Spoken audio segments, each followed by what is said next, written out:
right, sassy gamers, this is Phoenix Nova here at PAX East 2024. I'm here with Brian, who is the co-director here at DreadXP. Correct. Now, most of the time when we're talking to our viewers, we're talking to developers. Yes. And we're talking about studios making games, but DreadXP is not quite a studio. What is DreadXP and why is this important? So DreadXP is a publisher, and we are a publisher of strictly indie horror. We wanted to cover a market that is very large, but it's also still a very dedicated community. Like, if you're an indie horror lover, you've probably played a lot of different indie horror. And that's why we want to focus on this area that we all love very, very much. We're all huge horror fans. You said you're speaking to developers normally. You're still speaking to a developer because DreadXP is developer run. I myself, nice. I'm an active developer. I created the Mortuary Assistant. I'm working right now on a new just announced paranormal activity game. Hunter, my co-director, is also a developer. He's a writer. And I think that lets us have like a unique way of approaching how we publish games and the way that we talk to developers, because we want to be completely open and transparent with our developers when we talk about potential points of contracts and things like that. The last thing we want is talking to a publisher to be scary, which can normally be the case, where you go, there always seems to be this big standoff of like, well, how much are you looking for? What percentage do you think you want? What cut are you going to take? Yeah, out of exactly. My and we want to avoid all that. We just want to have nice open conversations because we've been there. I've been there. We've all talked to publishers to get our work done, and we just more than anything want to help small developers get lifted up into a spotlight they deserve. That is normally really hard to do. That's very cool, and I can see the benefit of, where if it's a bigger game studio, I can see the benefit of following that game studio. But with the indies, sometimes you may not even know a game studio exists. So I can see the benefit of following a publisher like DreadXP that is focused in on the genre that you like. In this case, horror games. And so that it's like a one-stop shop. You can go there and you can find out what's new. You can find out what's upcoming, things like that. So I can see why we want to follow you, but from your perspective, from DreadXP, like what's your vision? What are you trying to do? What are you trying to bring for us?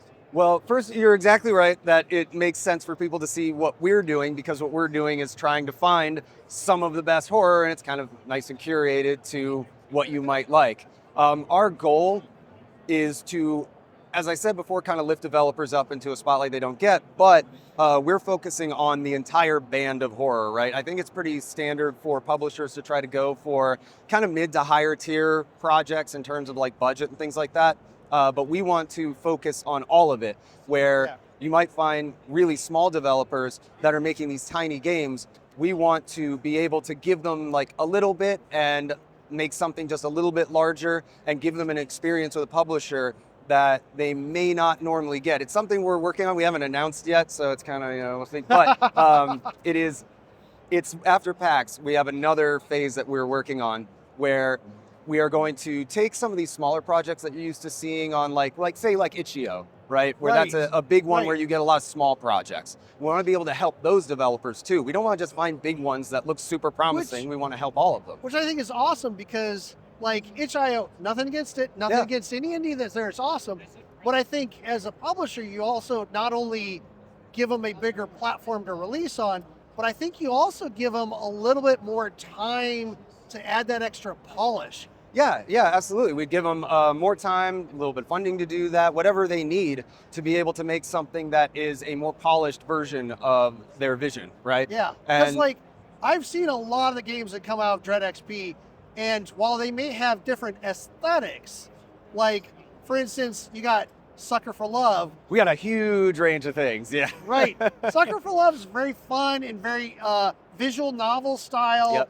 You've got, Heartworm that we've got in the background here that is very retro, very, Silent Hill, pixel art, Silent Hill type controls by default, but you don't have to be locked in on those. And it's very different aesthetics, but the commonality is they're both very well polished. Yeah. And very intriguing, very bring you in, And I think another aspect about that, even though the wide range of things that we have, they all fit in the horror genre. Yes. And I think that's something that is important to kind of highlight is horror to us isn't just like, is it super scary? It's more of like horror the vibe, right? Like what fits in the horror space. We have Dread Delusion over there. Yeah, well, we have Dread Delusion. The dread in the games. So Dread Delusion is almost like a Morrowind-like type of very game, nice. right?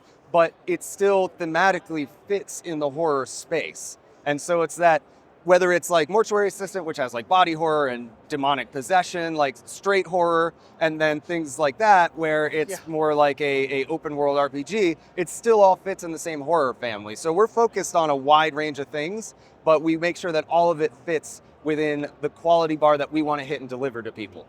That is amazing and fascinating. So how can people learn more about DreadXP and what you have to offer? Well, you can go to DreadXP.com and you'll be able to see all of our games. You can check out DreadXP, the publisher, on Steam, see all of our games there. Or you can come by the booth if you're here at PAX. Yep. We got everything. We've got Mortuary Assistant on PS5 and the Definitive Edition. We got Heartworm, we got Dread Delusion. We got the Grimoire games, which is brand new. That's a really good example of showing all of our games, because that is every single game we've ever published on a rotator that you can choose. Exclusive that's not available outside of PAX. That's right. You can't see it anywhere else. So if you're watching this after PAX, you're out of luck. Sorry. Maybe the next one. Maybe West. Next one.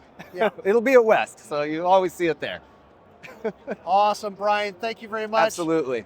I appreciate your time today, and you have a great rest of your PAX. 100%. You too. I love talking to you every single time. Thank you.